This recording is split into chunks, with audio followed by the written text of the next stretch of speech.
Imagine an empire, once the terror of Europe, now crumbling from within. Its legendary soldiers, once its greatest strength, have become its greatest weakness. This isn't a fantasy novel. This was the reality of the Ottoman Empire in the early 19th century. And at the center of this storm was one man, a sultan who would risk everything to save his legacy, Mahmud II. When Mahmud came to the throne in 1808, he inherited a mess. The Ottoman Empire, often called the sick man of Europe, was losing territory. Its economy was in shambles, and its authority was challenged by powerful local lords and rebellious provinces. But the biggest problem, the one festering at the heart of the empire, was the Janissaries. Who were the Janissaries?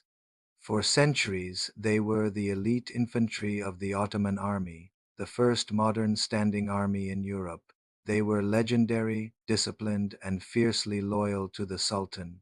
But that was a long, long time ago. By the 1800s, the Janissaries had become a corrupt and powerful political force. They were more interested in business and politics than in fighting.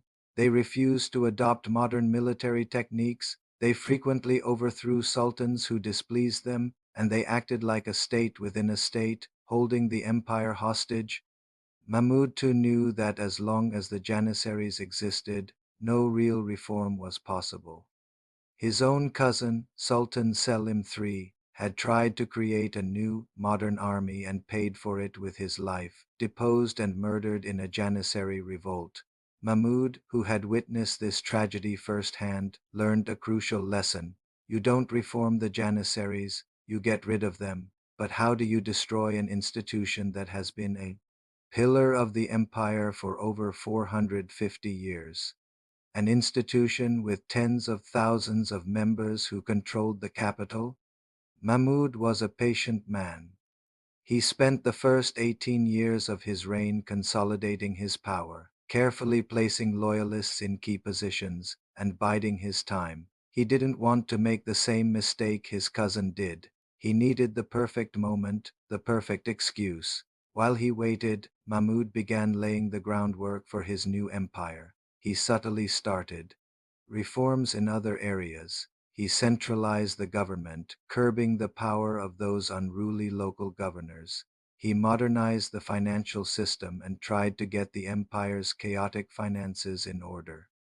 He knew that a military reform alone wouldn't be enough. The entire system needed an overhaul. He was playing a long game, piece by piece, setting up the board for his final move. By 1826, Mahmud felt ready. He had built up a small, loyal, and modern artillery corps, trained in secret. The public was growing tired of the Janissaries' constant meddling and arrogance. The religious establishment, the ulama, was also growing wary of their power. Mahmud now had the political capital he needed. The plan was simple yet brilliant. He announced the creation of a new army unit, the Akinci, which would be trained in European style and discipline. Crucially, he framed it not as a replacement for the Janissaries, but as a new branch of the army, and even suggested that some Janissaries could join. He got the religious scholars to issue a fatwa, a religious decree, supporting the move. As he predicted, the Janissaries fell right into his trap. Feeling their power threatened, they revolted on June 15, 1826. They marched on the palace in Istanbul, overturning their famous cooking cauldrons in the streets, their traditional signal for rebellion. But this time, Mahmud was prepared. Unlike his predecessors, he didn't hide. He unfurled the sacred banner of the Prophet Muhammad, calling on the people of Istanbul and his loyal troops to defend the Sultan and Islam against the rebels. The people, fed up with the Janissaries, answered the call. His modern artillery corps wheeled their cannons into position and surrounded the Janissary barracks. What followed was not a battle, but an execution. The artillery opened fire, relentlessly bombarding the barracks. The wooden buildings caught fire, trapping thousands of Janissaries inside. Those who tried to escape were cut down in the streets by loyal forces and angry citizens. The event was so bloody and decisive that it is known in Turkish history as the Vaka-i Hari, the auspicious incident. In one swift, brutal stroke, the Janissary corps was completely annihilated. With the Janissaries gone, the path to reform was finally clear. Mahmud II unleashed a whirlwind of changes that would transform the Ottoman state forever. This was the real beginning of the Tanzimat, the period of intense reformation in the Ottoman Empire. His first priority was the military.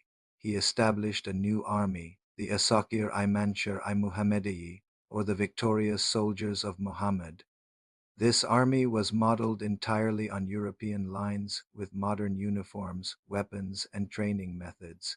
Prussian military advisors, including a young Helmuth von Moltke who would later become a famous German field marshal, were brought in to help. But Mahmud's vision went far beyond just the army. He wanted to modernize the entire society. He abolished the old elaborate turbans and robes for government officials and introduced the fez hat and European-style frock coats.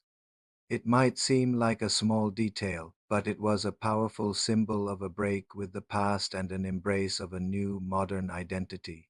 He established modern ministries of government, just like in Europe, to replace the old complex Ottoman court system. He created the first official Ottoman newspaper, Takvim-i to communicate government decrees and foster a sense of shared citizenship. He opened new medical and engineering schools. He even conducted the first census of the empire, not just for tax purposes, but to actually understand the country he was trying to govern. He re-established embassies in European capitals, re-engaging with the world after a period of isolation. Of course, these reforms were not without problems. They were often top-down and met with resistance from conservative elements of society. The new army, while better than the Janissaries, struggled in its early years, suffering defeats against Egypt's modernized forces under Muhammad Ali. The destruction of the Janissaries, while necessary, also created a military power vacuum that took years to fill. And while Mahmud II is often called the Peter the Great of Turkey, his reforms had a different flavor. Where Peter the Great was forceful and often brutal for the sake of it, Mahmud's reforms, though ruthless when necessary, were driven by a desperate need to save a collapsing state. He was a survivor, a pragmatist who understood that the old ways were leading to certain doom. Mahmud's reign ended in 1839. He died not long before his navy, in a disastrous turn of events, defected to his rebellious vassal, Muhammad Ali of Egypt. It seemed like his struggles were for nothing, but that's not the full story. Mahmud too had stopped the bleeding. He had performed radical surgery on the sick man of Europe, cutting out the cancer of the Janissaries and giving the empire a fighting chance to survive. He laid the foundation upon which his sons and successors would build the Tanzimat reforms.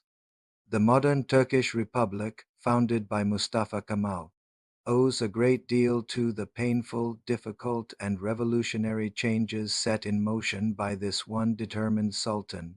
He broke with centuries of tradition not because he hated it, but because he wanted to save the empire he loved. He was a true revolutionary on the throne. So next time you think about great reformers in history, remember Mahmud II, the sultan who dared to destroy his own elite army to forge a new future. Thanks for watching. If you found this journey into Ottoman history interesting, make sure to like, subscribe, and hit that notification bell for more stories of the people who shaped our world. See you next time.